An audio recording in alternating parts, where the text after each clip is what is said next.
बिस्मिल्लाहिर्रहमानिर्रहीम। अस्सलाम वालेकुम नाज़रीन, मैं हूं साकिब बशीर। इस वक्त इस्लामाबाद की कचहरी में हम मौजूद हैं और आपको अपडेट करेंगे इद्दत में निकाह केस, जिसमें इमरान खान और बुशरा बीबी की अपीलों पर आज समाअत के लिए ये केस मुकर्रर है। 2 दफ़ा ये केस जो है वो कॉल हुआ है। दोनों दफ़ा जो खावर मालिका उनके वकील राजा रिजवान अब्बासी जो है वो मौजूद नहीं थे। आज अदालत में क्या हुआ, अदालत ने क्या कहा है और अब आइंदा जो आज का क्या लाहे अमल हो सकता है। और आज इस्लामाबाद की सेशन कोर्ट से इस केस से मुतल्लिक बड़ी खबर का इम्कान भी मौजूद है। और क्या होगा इसमें ख़ास तौर पर हम बात करेंगे कि ईद से कबल 2 समातों में क्या हुआ था। फिर आज जो प्रोसिक्यूटर हैं वो राना हसन अब्बास की जगह एक नए प्रोसिक्यूटर आ गए हैं। वो हमने देखना है कि नए प्रोसिक्यूटर क्या मौक़िफ़ जो है इख्तियार करेंगे और राना हसन अब्बास ने क्या मौक़िफ़ इख्तियार किया था। इस केस का थोड़ा सा बैकग्राउंड मैं आपके सामने रखूंगा और ख़ास तौर पर हम आपको बताएंगे कि जो 6 जजेस वाला जो मामला है सुप्रीम कोर्ट ऑफ पाकिस्तान में, उस मामले के साथ इस केस का क्या जो है वो लिंक है, इससे मुतल्लिक बात करेंगे। तो बात हम कर रहे थे कि इस केस का थोड़ा सा बैकग्राउंड पे बात करेंगे, लेकिन यहाँ पे आज जो है वो इस्लामाबाद में बारिश का मौसम है और इसलिए हमने थोड़ी सी लोकेशन चेंज की है।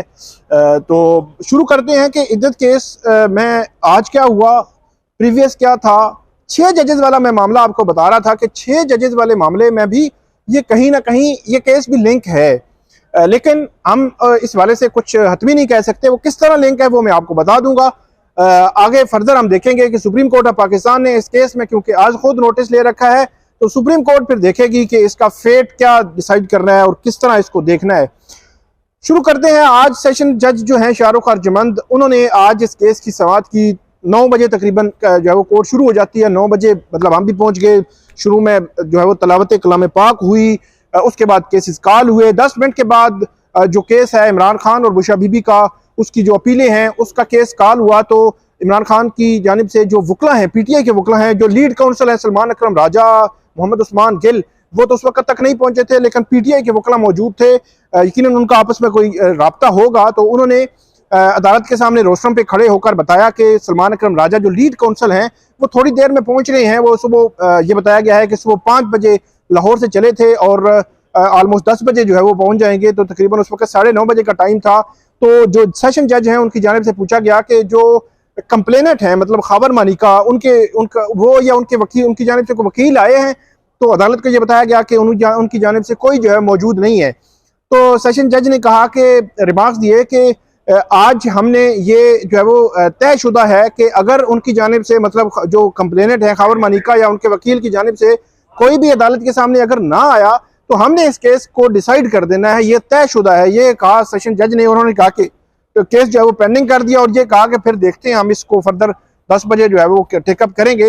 लेकिन थोड़ी देर बाद जो है वो राजा रिजवान अब्बासी, उनके जो जूनियर हैं, वो वकला जो है वो यहाँ पे सेशन कोर्ट में आ गए और सेशन कोर्ट में अदालत के सामने पेश होकर उन्होंने दोबारा केस जो है वो कॉल हुआ।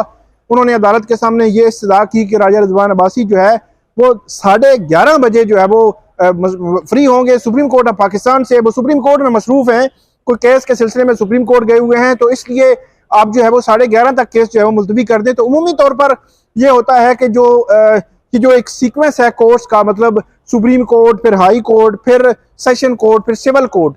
तो अगर जो है वो बंदा जो है वो सेशन कोर्ट में मसरूफ है तो कह सकता है कि सिविल कोर्ट वाले जज को कि जो है वो मैं सेशन कोर्ट में मसरूफ हूँ। अगर सेशन में है तो हाई कोर्ट का भी कह सकता है या सुप्रीम कोर्ट का भी कह सकता है, या हाई कोर्ट के जज को सुप्रीम कोर्ट का कह सकता है कि वो सुप्रीम कोर्ट में मसरूफ है, आप कुछ टाइम दे दें। तो ये एक सीक्वेंस होता है कि जो अपर कोर्ट है, जो आला अदलिया है, अदालत उज़्मा है, उसकी जानिब से अगर कहा जाए वकील की जानिब से, तो अदालतें फिर अमूमी तौर पर जो है वो टाइम दे दिया करती हैं कि वो जो सुपीरियर कोर्ट है उसमें पहले उन्होंने पेश होना होता है। मतलब अगर सुप्रीम कोर्ट में मैटर है, सुप्रीम कोर्ट में उन्होंने पहले पेश होना है। ये नहीं कह सकते कि मैं सेशन कोर्ट में मसरूफ था और सुप्रीम कोर्ट में जब नहीं आ सका, लेकिन ये कह सकते हैं कि मैं सुप्रीम कोर्ट में मसरूफ था, सेशन कोर्ट में नहीं आ सका। तो इसलिए अदालतें टाइम दे दिया करती हैं। तो जो सेशन जज है शाहरुख अर्जमंद, इसी तनाजुर में उन्होंने फिर जो है वो 11:30 बजे तक का टाइम दे दिया। लेकिन जो जूनियर्स थे राजा रिजवान अब्बासी, उनको अदालत ने बड़ा वाजे किया है कि हमने आज के केस के हवाले से ये वार्निंग दे रखी है कि इस केस में अब फर्दर जो है वो डिले नहीं होगा। आज हमने हर सूरत में इसको डिसाइड करना है। आप आए, आपको सुना जाएगा, आपके आर्गूमेंट्स होंगे, लेकिन आप नहीं भी आए तब भी इस केस का फैसला जो है वो कर दिया जाएगा। ये कहा राजा रिजवान अब्बासी के जूनियर्स को सेशन जज शाहरुख अर्जमन ने, और उसके बाद इस केस को दोबारा जो है वो इल्तिमा में रख दिया गया।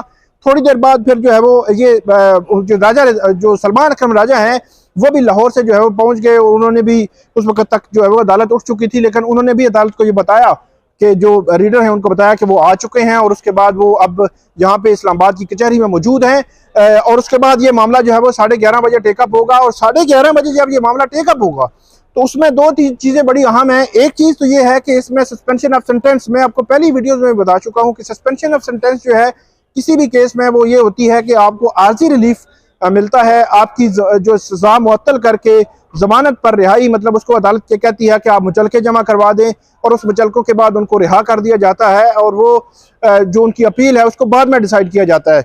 लेकिन अपील भी अगर जो है वो डिसाइड हो जाए तो फिर आपको पूरा रिलीफ मिल जाता है। सस्पेंशन ऑफ सेंटेंस में आर्जी रिलीफ होता है, अपील में पूरा रिलीफ होता है। लेकिन इस केस में अदालत ने ईद से पहले जब समाअत हुई थी तो अदालत की जानिब से ये रिमार्क्स आए थे। सलमान अकरम राजा और मोहम्मद उस्मान गिल जो इमरान खान और बुशरा बीबी के वकील हैं, उन्होंने अदालत को ये बताया था कि इस केस में आप सजा मुअत्तल कर दें, ईद से पहले सजा मुअत्तल कर दें, क्योंकि बुशरा बीबी बीमार हैं, उन्होंने चेकअप कराने हैं, उनके मेडिकल चेकअप होना है, ईद भी है, ईद की वजह से अदालतें वैसे ही लीनियंट व्यू रखती हैं और जो जमानतें हैं वो मंजूर कर ली जाती हैं, तो इसलिए आप हमारी जमानत भी मंजूर कर लें।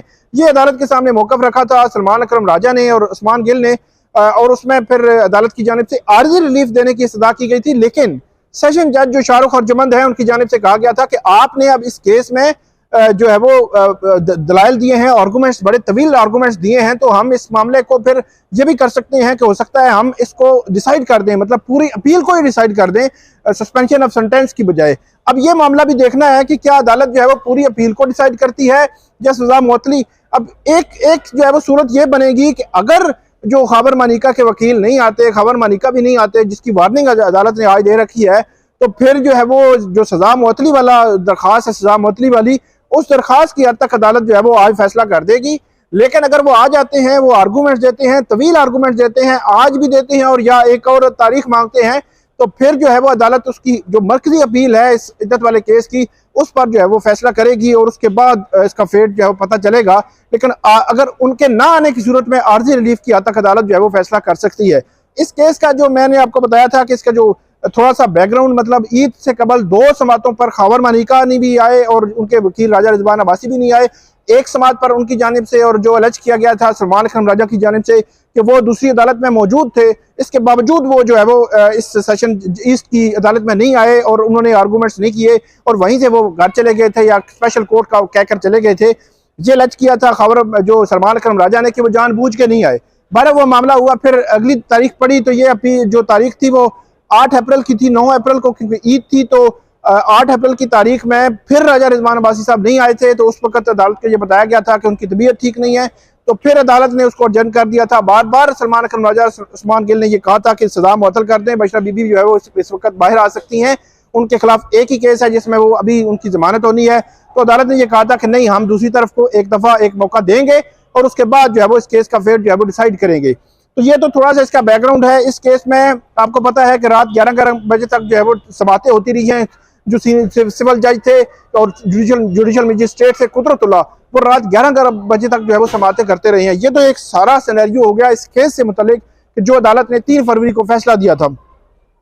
अब आते हैं 6 जजेस का जो खत है। 6 जजेस के खत में बहुत सारी चीजें की गई हैं और उस खत में जो इन्फ्लुएंस की, मुदाखलत की और इस किस्म के लिंक्स जो है वो बताने की कोशिश की गई है। जो 6 जजेस का खत है कि उनके जुडिशल फंक्शंस जो हैं, जो जुडिशल काम जो वो कर रहे हैं, उसमें कहीं ना कहीं मुदाखलत हो रही है। तो उसमें एक जो चीज़ बताई गई है कि जो एक जज थे इस्लामाबाद की जुडिशरी के, उन जज साहब को कहीं जो है वो इन्फ्लुएंस करने की कोशिश की गई। इन्फ्लुएंस के बाद उनको वहाँ पे इस्लामाबाद हाई कोर्ट बुलाया गया।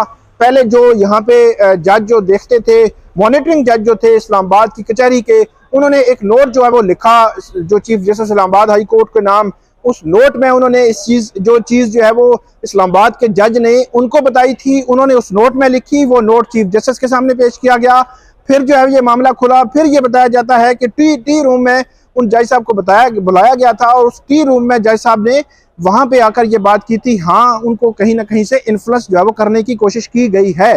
तो उस इन्फ्लुएंस के बाद जो है वो उन जज साहब को उस जो वो जिस जगह पे थे उनको हटा दिया गया था और उसकी जगह नए जज आ गए थे।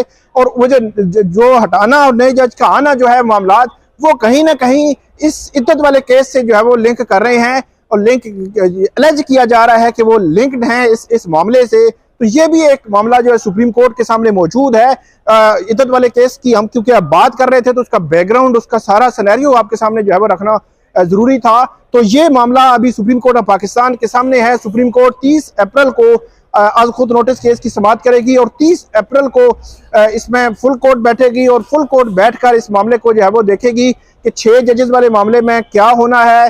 फिर हाई कोर्ट के रजिस्ट्रार को ये कहा है अदालत ने कि वो तजावीज़ दें। अच्छा, रात को मेरी एक जो है दोस्त उनसे बात हो रही थी तो उन्होंने कहा कि जो सुप्रीम कोर्ट का ऑर्डर है वो बड़ा टेक्निकल है। उन्होंने प्रपोजल्स मांगी हैं। प्रपोजल्स का मतलब ये होता है कि आप फ्यूचर का जो है वो बताएं कि फ्यूचर में अगर ऐसी कोई सिचुएशन बनती है तो उसको कैसे टैकल करना है, कैसे हैंडल करना है, उसकी हद तक मांगा गया है। जो पास में गुजरा है उसके हवाले से कुछ नहीं है। तो ये भी एक एंगल जो है वो बड़ा जबरदस्त है कि जो हाई कोर्ट्स के रजिस्ट्रार हैं वो मुतलका जो चीफ जस्टिस हैं उनसे या उनसे करके बातचीत करके उसके बाद जो उन्होंने प्रपोजल देनी है वो प्रपोजल फ्यूचर के लिए होंगी, माजी के किस्से जो है वो उसमें नहीं छेड़े जाएंगे। तो इसका मतलब ये हुआ कि मामला फ्यूचर की तरफ जा रहे हैं कि फ्यूचर में क्या मैकेनिज्म होगा, फ्यूचर में अगर ऐसे इन्फ्लुएंस होता है, मुदाखलत होती है, जुडिशियल फंक्शंस में कहीं ना कहीं रुकावट डालने की कोशिश की जाती है तो उसको कैसे जो है वो उसको रोका जाएगा, उस पर काबू पाया जाएगा, उसके खिलाफ कैसे एक्शन लिया जाएगा, इस सारे का जो मैकेनिज्म है वो बनना है, वो जो है वो डिसाइड होना है। लेकिन जस्टिस अतर मिनल्ला ने इस हवाले से बड़ा अहम नोट लिखा जिसके बाद उनके खिलाफ जो है काफ़ी कंपेन भी जो है वो शुरू हो गई और 6 जजेस के खिलाफ भी कंपेन शुरू हो गई। नवाज शरीफ साहब के हवाले से भी ये कहा जा रहा है कि शायद वो भी जो है वो इसका हिस्सा बनेंगे। बहरहाल ये सारा सिनेरियो है, एक बैकग्राउंड है। तो इस इद्दत केस में भी जो है वो चीज़ें काफ़ी आगे जा चुकी हैं। लेकिन अभी जब हम ये वीडियो ख़त्म कर रहे हैं तो 10:09 हुए हैं और 11:30 बजे दोबारा समाअत होगी। तो समाअत में जो भी अपडेट होगी वो आइंदा वीडियो में आपके सामने हम रखेंगे। आप हमें फीडबैक दीजिएगा। अल्लाह हाफिज़।